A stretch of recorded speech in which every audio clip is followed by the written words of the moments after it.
All right, so I believe we're live. So let me get started today by talking about a puzzle which will then lead us up to the game of geography. So here is the problem I want to think about for a moment. You have a chessboard, and there are two players that we will call Alice and Bob. And Alice begins by marking a corner square. It could be any of the four corners. Bob marks an orthogonally adjacent square, which means in general, if Alice has marked some square on the chessboard, then Bob can take the one that's either above, below, to the left, or to the right of the square that was marked by Alice in the previous step. All right. So in general, this continues for both players. And the game is over when there are no valid moves left, and that's when the player whose turn it is, and they're stuck, that's the player that loses. So the question is, for what kinds of chessboards does Alice have a winning strategy? Let me maybe play the game out on a small board just for practice.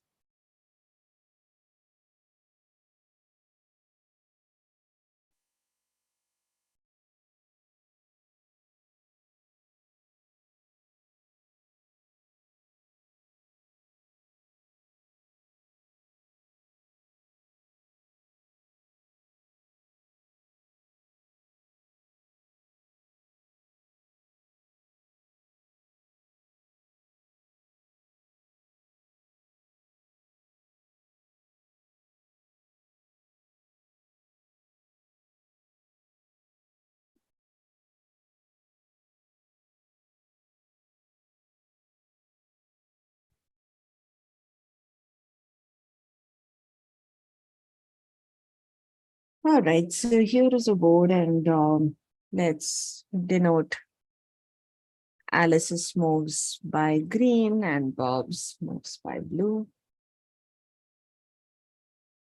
And let's say Alice starts off here. Then Bob can take either this slot or the other one. At a corner square, there are only two valid places to move to. And let's say Bob goes here. Now, at this point, Alice has two choices. Notice that this is not a valid choice. You cannot move diagonally. So let's say Alice goes here.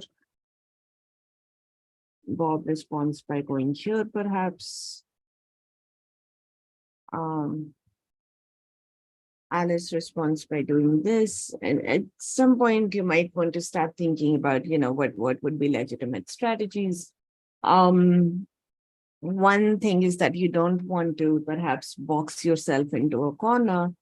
And notice also that in this case, because this happens to be a 4x4, so if n is even, then the number of squares is also going to be even, which means that if you can make the game last for the maximum length, which means that if Bob has a way of forcing that every square is marked in the way that they play, then Bob is going to win because there are an even number of squares, and so he will have the last laugh, so to speak. And of course, you can still play an even number of moves without necessarily exhausting everything. But if you exhaust everything, then you definitely have an even number of moves. So that could be one strategy where you're trying to avoid getting boxed in and stuck somewhere in the middle. But on the other hand, let's just see what happens when that's the case. So here, for instance, you've already created this sort of, I'll call this a cut, because it's kind of splitting the board in a way that depending on where Alice moves next, you'll either finish the game towards the top right corner or the bottom left corner, but you cannot do both because you can't cross yourself in some sense. You cannot, I should have probably mentioned this explicitly, but you cannot mark the same square more than once. So let's say that Alice chooses to move inwards here.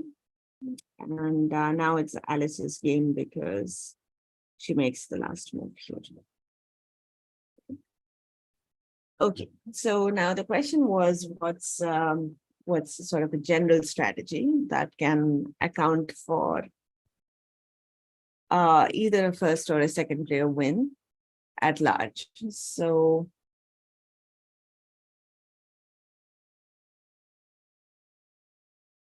let's go back to the case when n is even, which is what I was asking you to consider first. Now, here's a strategy which actually I think is quite clever. What you can do is, well, by you in this case, I mean, imagine that you're in the shoes of Bob, the second player. So you imagine that this chessboard is tiled by 2x2 dominoes.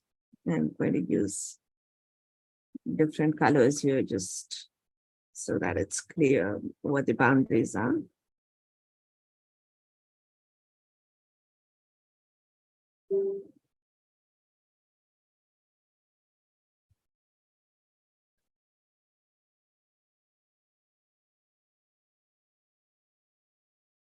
Really, the color scheme here doesn't mean anything at all. Just trying to cover the board with these 2x2 tiles. And this is, of course, not the only way to do it. You could do some horizontal as well. But the point is that it doesn't matter. It doesn't matter which one we pick. And in fact, you can have Alice start anywhere. It doesn't even have to be a corner necessarily. But, you know, let's say, I don't know if the color will come through, but let me say that I use stars for the squares that are marked by Alice and square for, okay, let me just cross out like this, the ones that are marked by Bob. So Alice could start anywhere on this board. And what Bob is going to do is he's going to respond by just filling out the other empty slot on the tile in which Alice has made her mark, okay?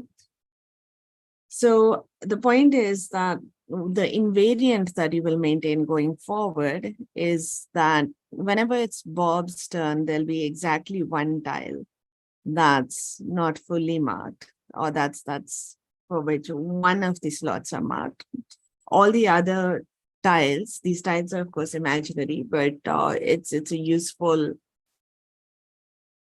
blueprint for describing the strategy. It's sort of a good skeleton, right? So we place this imaginary tiling and it tells us what to do. So when it's Bob's turn, what's going to always happen is that every tile is either completely empty or completely marked, except for exactly one, which is where Alice has made her last move. So for instance, with Bob moving here, Alice can choose to go here or here, right?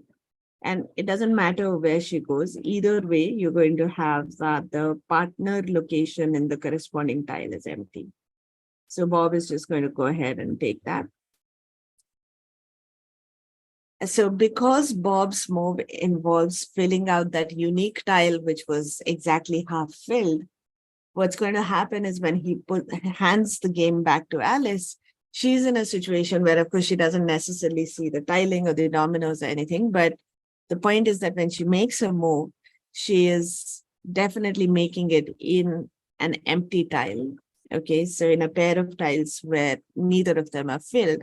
And because she's doing that, she creates precisely the situation that we talked about for Bob. And Bob is just going to go ahead and fill out the other half. So the last move was made here, and right. And so now again, Alice has these two options. And once again, it doesn't matter what she chooses from Bob's point of view, you'll always have a move to make. So if you want to finish the game off here, then notice that Bob already wins. Alice has no moves left. Okay. So covering the chessboard by dominoes is like a really, really useful thing for Bob to do. And you can do this whenever the number of squares, well, you can do this whenever the dimension of the board is even. So if n is even, this works out.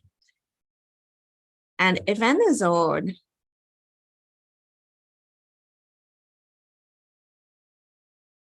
right, then from Alice's point of view, what she's going to do is she's going to imagine that, again, she's going to use a tiling, and she's going to imagine that the board is tiled with these 2x1 dominoes, not counting the square where she made her first move, right? So let's just do it for a very simple, let's say 3x3, because I'm just being lazy. So yes,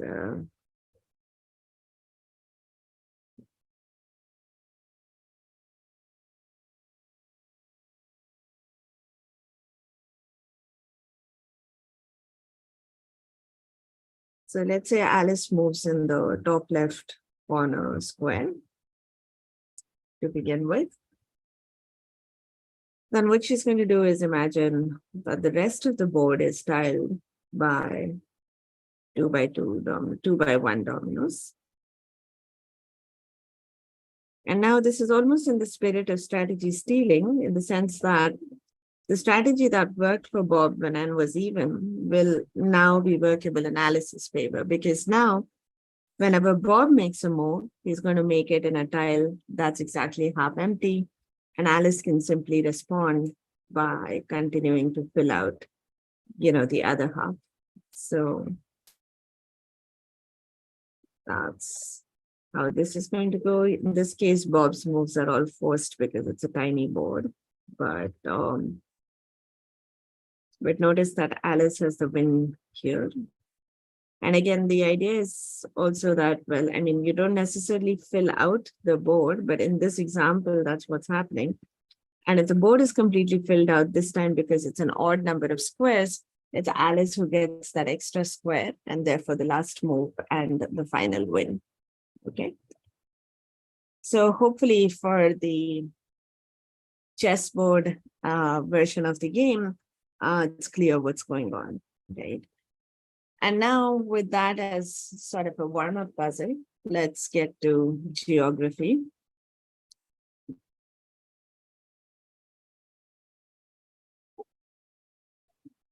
And since I was lucky with pasting a screenshot from my Mac earlier, let me see if I can maybe try that again. So that will save me a little bit of writing sometime.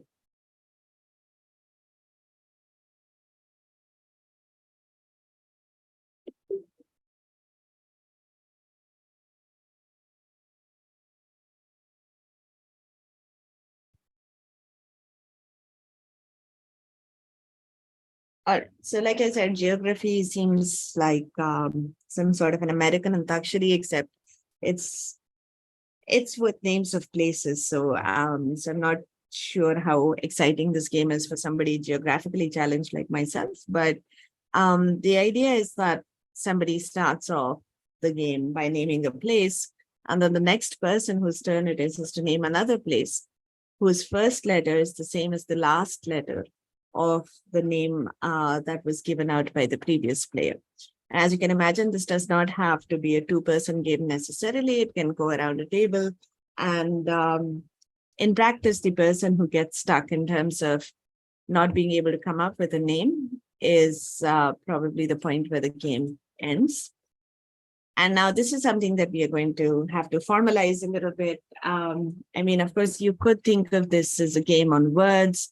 You could define a dictionary of valid words and so on and so forth. But it's just much more fun to translate it into an abstract game on graphs. And that's exactly what we are going to do. And you'll see in a minute why this captures the previous game. So, all right, so the input here is basically an undirected graph, which actually is being unfaithful to the original problem, as we will see. But anyway, let's come back to that once we have described the game. So you have an undirected graph, and players take turns choosing a neighbor of the previously chosen vertex. So so again, you could have the first player starting here, as they do, And now the second player moves to, let's say, well, they have two options. They can either do B or F. Let's say they do B, right? And then the next player has, well, again, only a couple of options. They can do either C or E. And in the way that the book proceeds, they apparently pick E. Now, the next player from here has a choice of D or F. And if they want to, well, actually, C is accessible from both D and F. So no matter what they pick, the next player is going to have their say anyways. So from a strategic point of view, both moves are sort of bad. So, okay, so you have F, and then the next player, sorry, I think I missed the fact that the game is actually going to go on for 2 more turns. So so it's actually the other player who ends up winning. Let's see. By the other player, I mean the second player to go in this game. So let's actually see this pan out. So from F, you can go to C. Well, I mean, that's the only choice left for the player with the red moves. And then the player who went second originally finishes the game off at D. I would have played out the same way had the second player gone for D first, then C, and then F also would be exactly the same outcome. So anyway, that's a game of undirected vertex geography. And you can probably see how this relates to the chessboard game that we played earlier. Because here you can just think of the underlying graph as being, some sort of a grid. And so that's determining the moves that you can make, right? So we said you can only go to an adjacent vertex. So here we said it's top-down, orthogonally adjacent neighbors. So that's essentially the same. This is the same game as undirected vertex geography, right? So you pick a node and the next player gets to pick an adjacent node. And here, what we are doing is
okay, sorry, folks. I think I had my internet drop off. Could one of you let me know what was the last thing that you heard? Did we go as far as saying that undirected vertex geography is the same as the chessboard game that we were playing earlier? Yes, ma'am. We heard that, and then you drew some dots on the, you drew the chessboard as a graph. Basically, you said you can Right. map it that way. Okay, thank you. Yes. So if that we got as far as that, then I'll just pick up from the next thing that I was saying, which is that, yeah, so thanks very much. And what I was trying to say after that was that the undirected, the choice of keeping the graph undirected actually makes this game not a faithful representation of the geography game with names. And the reason for that is that, for instance, in this example, you can go from Plymouth to Halifax. Hopefully that's how these names are pronounced. So you can go from here to here, but you cannot come back from Halifax to Plymouth. So if somebody says Halifax, you cannot respond with Plymouth, right? So it doesn't really correspond to. So okay, I did not even try to establish a correspondence with the graph version, but you've probably guessed that what we want to do is associate every word with a vertex of a graph and make two words adjacent if it makes sense to play them one after the other in the game. But because we don't necessarily have a symmetric relationship when we are talking about what's a feasible sequence, we really should keep these edges directed. So if you have a word that ends with some letter and another one starts with the same letter, then you have an edge from the first word to the second one. And you have the backward edge only if coincidentally it also happens that the letter that W2 ends with is also the letter that W1 starts with. Although that's more often than not going to be the case. So this will usually be graphs that have edges oriented in one way, but even if you do have words which are basically the first and the last letters flipped around, then you can model that by having an edge that goes both ways. But really, it makes sense to be looking at directed graphs if you want to model the original geography game as a game played on a graph, right? And now let's see if we can generalize the dominoes idea for recovering a strategy on undirected vertex geography. In terms of just the high-level view, by the way, of this chapter, there are going to be 3 games that will be introduced. This is the first one is the one that you're looking at. The other one is what we mentioned in passing, where you take the undirected graph and make it a directed one. But the other variant is the last one, is going to be that instead of vertices, you play with edges, and that makes for a slightly different game in terms of gameplay and strategies and so on. So just looking at the clock, I don't think we will have time to get into the edge variant, so I will defer that to tomorrow probably. However, we can talk a little bit about just the vertex version, because the strategic claim that I'm going to make here is morally very similar to what we did with the domino tiling, which was sort of an abstract thing that we imposed, but this imaginary object really helped us in terms of strategies, right? By the way, one thing that is done in the book to some extent, and which I will probably not replicate in detail, but let me just put it here for the record, is the fact that they do go over a bunch of examples and also mention that if you think about the nimbus associated with the game states of undirected vertex geography, then you can actually come up with a different game associated with every nimbus. So the nimbus go on forever. So this was just like we said for example, the game of nim. We said that if you're thinking about the equivalence classes, then the single heap nim games that have different numbers of tokens are not equivalent to each other, so they must go into different classes. Something similar is true here, but I'm not going to delve further into that because it's sort of a nice exercise to think about, and I want to focus more on the strategic aspects. But one of the things that they do point out with the examples here is, one of the questions that they ask rather is, what's the longest game that you can play?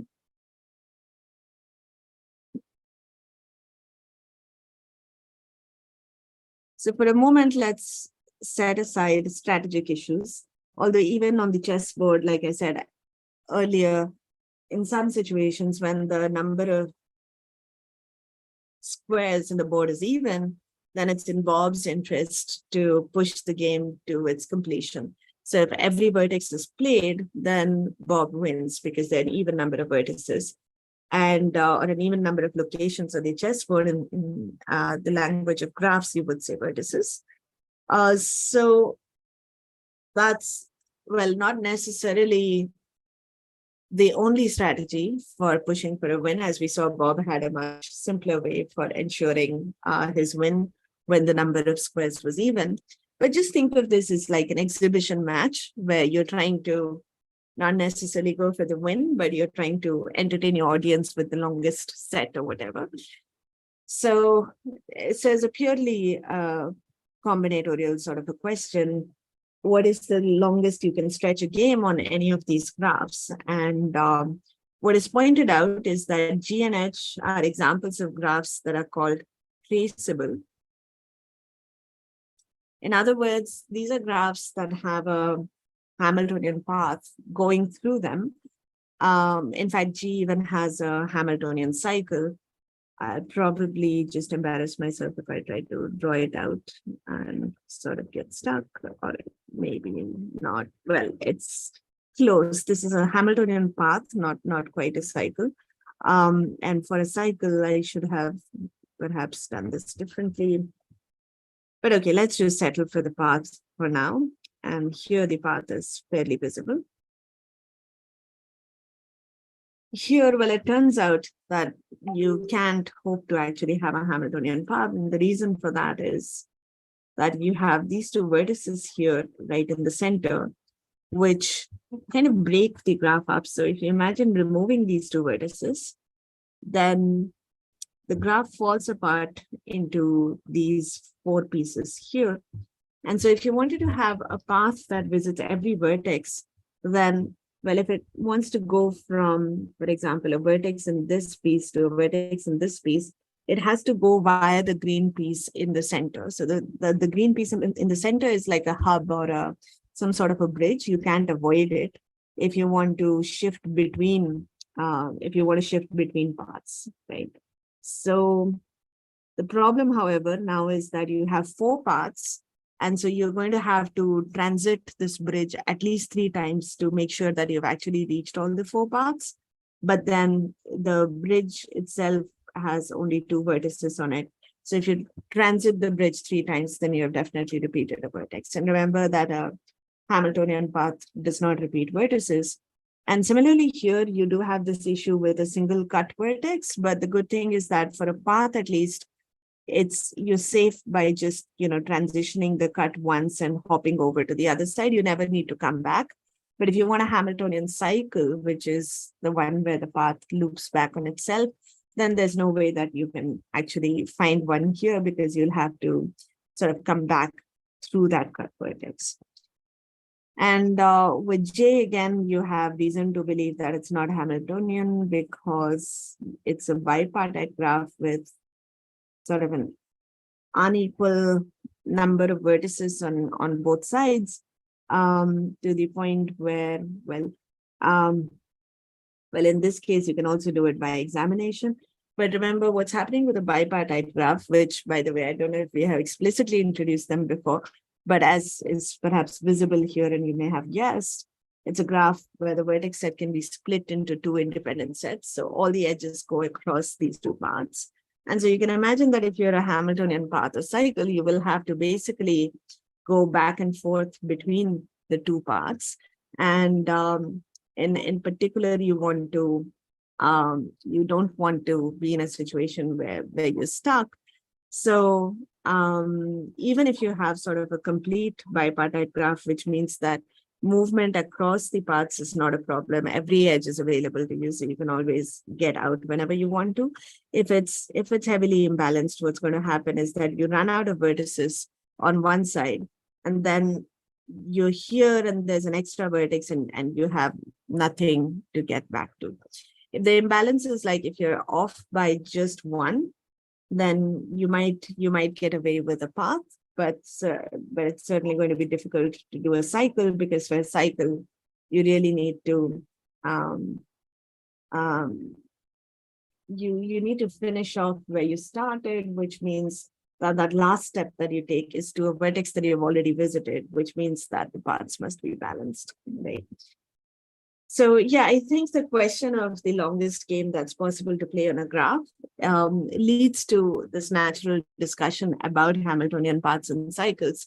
And the reason for that is, as you probably guessed by now, the Hamiltonian path gives you a backbone along which you can play, right? So if you do have a Hamiltonian path like we did here, then the players can just choose to move along the path.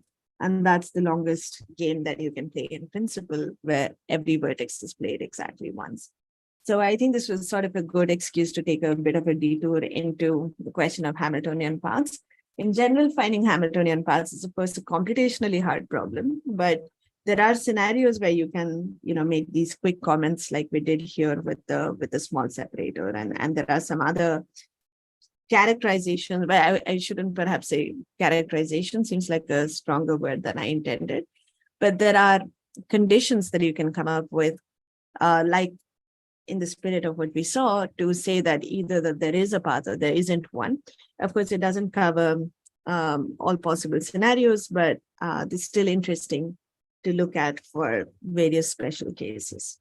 So that was a bit of a detour. I'm going to, by the way, leave the graph K as an exercise for you to sort of think about later. So no spoilers there.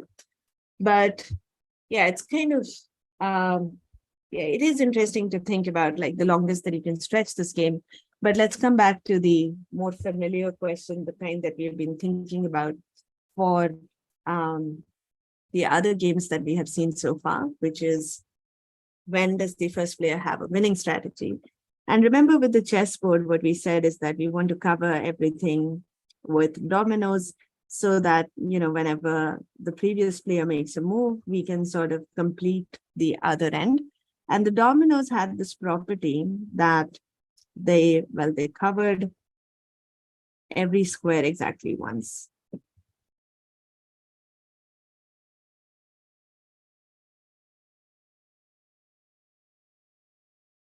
But the objects that you were covering with basically involved taking up 2 squares at a time, which is what made it really amenable for reflecting a strategy, right? So, because one of them would be played by the time it's the other player's turn, and the other player can simply take, they can simply take that square, that remaining square on this domino, right? So what's the correct analogy for this on a graph, right? So let me see if I can perhaps pull out this graph here.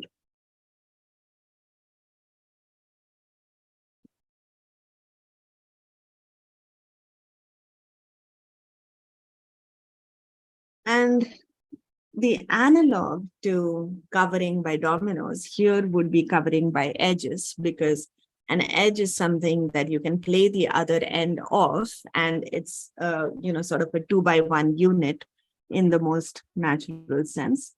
So let's say we try to partition all the vertices into being the endpoints of disjoint edges. So again, remember that you want every vertex to be covered exactly once. You don't want it to be over covered or under covered. You don't want any location to be left out, because if a location is left out and that's where the first player makes their move, then the second player wouldn't know what to do because they won't have a guiding edge. And you also don't want like over coverage. So you don't want a vertex belonging to multiple edges, because then you don't get a clear signal from the strategy. So if a move was made here, where do you go next? Do you go here or do you go here? And then you don't maintain these clean invariants that we talked about, right? So it makes sense that we are trying to cover the whole graph with edges. And if you can do this, if you can come up with a collection of disjoint edges, which is what we call a matching, then then you can see that you can sort of replicate the strategy that we had in the context of the chessboard, right? So let's say the first player moves here, and they could really be moving anywhere, but let's say that they move here. Then the second player is going to respond by moving in B, which is the other end of the matching. Now the next, when it goes back to the first player, they can move in C, and then the response is going to be in F. And then the first player can move in E, and the response is going to be in B. And that's why the second player wins. Now, of course, in this example, we managed to push the game all the way to the longest that it could have been. it can potentially finish earlier. You can play around with examples to convince yourself of that. So if the graph has what is called a perfect matching, which is a collection of disjoint non-overlapping edges, such that every vertex belongs to exactly one of these edges, then the second player wins, right? So now let's say that, let's see if we can generalize this to a comment about classifying all the P and the N states. This is a one-way implication. It says that, okay, if you have a perfect matching, the second player is good, no matter where the first player starts. But what about other scenarios that could arise? You may not have a perfect matching, for instance, right? So let me, come to the final claim that I want to make today. We'll see if we actually get around to proving it. But if you have a position G comma V of undirected vertex geography, which is basically that the graph is G and V is where the first move is being made, then that's a win for the player who makes that move.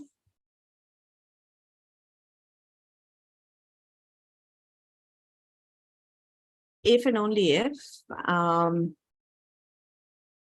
every maximum matching saturates V.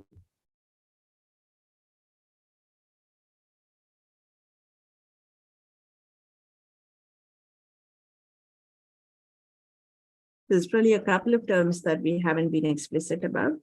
So a perfect matching, like I said, is a matching which ends up, well, first of all, being a matching, but also ensures that every vertex belongs to one of the edges in the matching.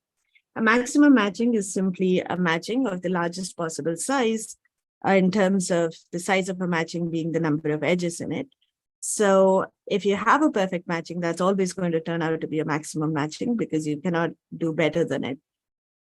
But on the other hand, if you don't have a perfect matching, then the maximum matching could be anything. It could even potentially be just a single, well, either a single or maybe, let me give you an example with lots of edges, but where you cannot do better than 2 for the size of a maximum matching, right? So that's an example of a maximum matching.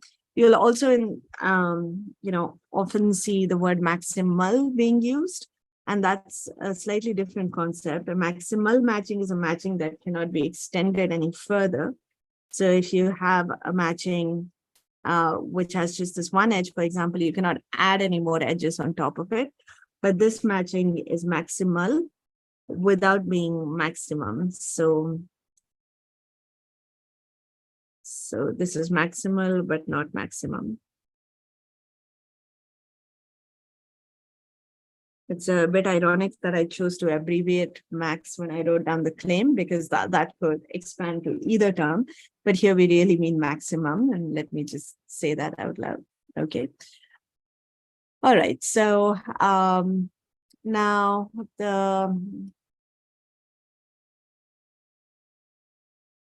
Right. So the claim is that if you have, okay, so I should probably also define what I mean by saturates. It's just a vertex that belongs to a matching edge is said to be saturated by it. So that's what we meant earlier when we were saying covered.